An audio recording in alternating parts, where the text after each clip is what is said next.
The name is Frank Abagnale. I think that's how you pronounce it. And Frank Abagnale has the distinction of being one of the greatest imposters in the history of the world. Now, understand, all of Frank's notorious activities, all of them, took place between the time he was 15 years old and 21. Now listen carefully, listen, because what you're about to hear is absolutely amazing, considering the fact that when I was 15 to 21, I could hardly start the lawnmower, all right? If my father were here, he would say amen to that. In the course of his short career, he posed as a surgeon, as the head of surgery in a hospital. Never really showed up a few times in the hospital, but did most of his work, never in an operating room, because he probably didn't even know how to put on a Band-Aid. But man, did this guy have a line of, well, nevertheless. And so he posed as a surgeon, but at some point, people started to get wise to it, and quickly, he left medicine, and he became a pilot for Pan American Airlines. And the story how he got the uniform and the cards and everything is absolutely amazing. Well, as we say, long story short, in the process of doing all this, and there were some other things that he did, but in the process of doing this, he collected and cashed something on the order of about $2.5 million in bad checks. $2.5 million. It takes me 2 years to make that kind of money. Long story short, again, as I said before, as you well know, and if you don't know, I can tell you this is the truth, and it is the truth. Sooner or later, what is done in the dark gets dragged into the light. And if you saw the movie Catch Me If You Can, then you know that Tom Hanks, the FBI, eventually got it. But a curious thing happened to Frank. While Frank was in prison, justifiably so, someone at the FBI got this crazy idea, and they said, you know, this kid is really, really smart. I mean, Oberle can barely turn on a lawnmower, and look what this kid has done. This kid, if you think about it, could be an incredible asset to us. Who better than a shrewd, conniving, duplicitous scoundrel of a con man to help us catch other con men?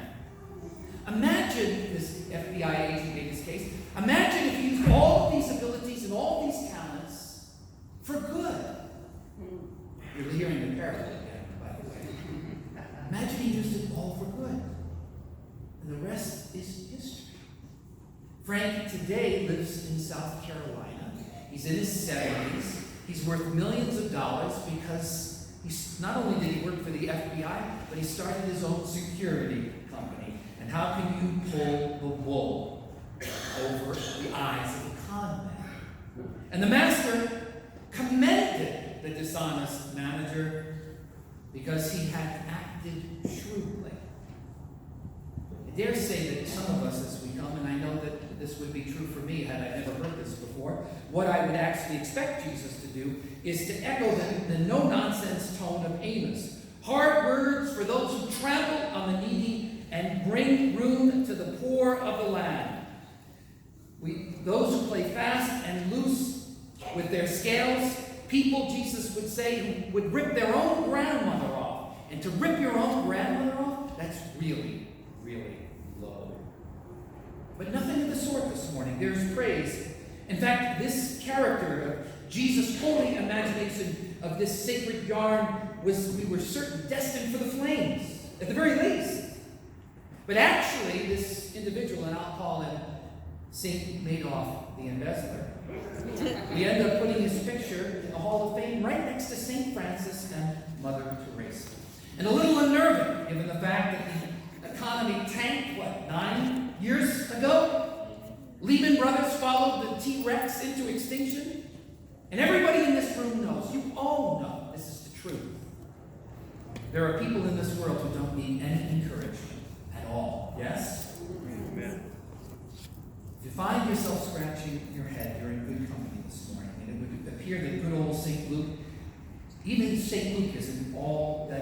as to what to make of it. In fact, if you notice, at the end of the parable, at closing to this text this morning, he makes 4 attempts. In essence, what you do is you take stuff and you throw it against the wall, and hopefully one of them will stick.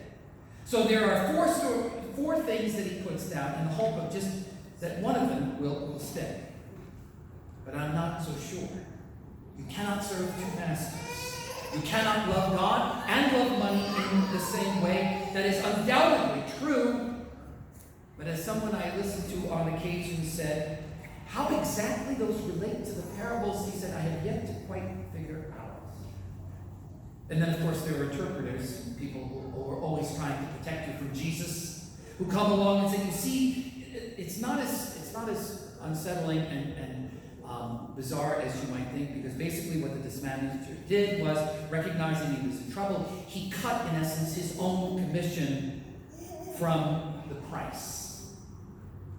And that sounds all well and good. In fact, it sounds like something they might teach you at Walsh.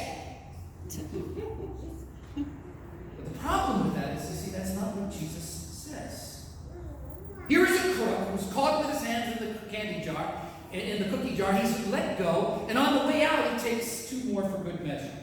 You see this guy that you wouldn't so much as trust with your lunch money. Jesus says this guy can teach you a thing or 2 or 3 about life itself.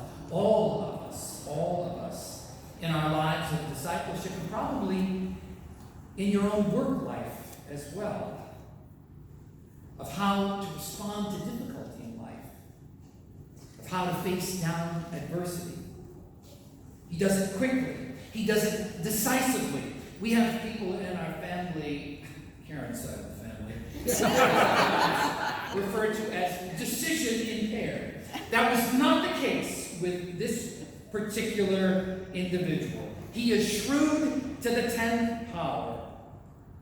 And even though he is a crook, he utilizes the greatest miracle in all the universe. That is the 3 pounds of gray matter that God has placed between his ears and between your ears. In essence, Jesus says, face the facts. Call it for what it is, and then think outside the box. Get moving. Some time ago, someone caught a moment of bravery and this kind of decisiveness on a camera. As it turned out, about 6 stories above a hard sidewalk in New York City, flames were billowing out of this window, thick, black, poisonous smoke. And out of this window comes a man suffering, no doubt, from the heat and smoke inhalation. And he stands on the ledge with absolutely no place to go except down. A neighbor hears the commotion, steps out on the fireplace, looks up and sees that he's in trouble, disappears back into his apartment and comes back out with a makeshift rickety ladder. And in the process, he creates a bridge between his fire escape and the ledge, and the man was able to escape what was no doubt certain death. Decisive action. Bold, creative, courageous. Too often, and I'll speak for myself this morning, though I have no doubt that some of this might actually apply to some of you as well. Too often in my own life, the cold winds of adversity blow, and my first thought is to pull the blankets over my head. The going gets tough, and the timid in me says, woe's me. On the grand cosmic roulette wheel of bad luck, my number comes up. And so my thought is to circle the wagons, pull up the drawbridge, hunker down, and if that doesn't work, I can always blame you. Or I can blame my neighbor. Or I can blame the weather. I can blame my parents. I'll blame my genes. I'll blame the president. Why not? I'll blame Congress. It's everybody's fault except mine.